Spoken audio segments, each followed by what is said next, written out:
বন্ধুকে P23 news চ্যানেলের। আজকে আমরা rotary club of Calcutta centenary তরফ থেকে এসেছি জীবন সাথী বিকাশ ফাউন্ডেশনের স্কুলে। অশেষ ধন্যবাদ জীবন সাথী বিকাশ ফাউন্ডেশনের টিমকে, স্পেশালি শাশ্বতীদিকে। আজকে আমাদের একটা প্রজেক্ট ছিল গাছ লাগাবার, বৃক্ষরোপণ, যেটা আমরা প্রত্যেকবারে বিভিন্ন জায়গায় করে থাকি। এবারে আমরা জায়গাটা চয়েস করেছিলাম কাকিনাড়া বলে একটা জায়গায়, যেখানে জীবন সাথী বিকাশ ফাউন্ডেশনের স্কুল আছে। সেই স্কুলের ভেতরে আজকে আমাদের যে রোটারি ইয়ার শুরু হলো 1 জুলাই থেকে, তো আমরা এই বৃক্ষরোপণ করে আমাদের রোটারি ইয়ার শুরু করলাম। আজকে আমাদের ভেতরে পেয়ে গেছি অহনা চক্রবর্তীকে। অহনা চক্রবর্তী ক্লাস 9-এর একজন স্টুডেন্ট।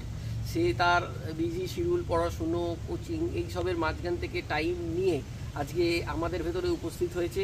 খুব প্যাশনেট এবং তার হাত দিয়েই আজকে আমরা বৃক্ষরোপণ অনুষ্ঠানটাকে শুরু করলাম।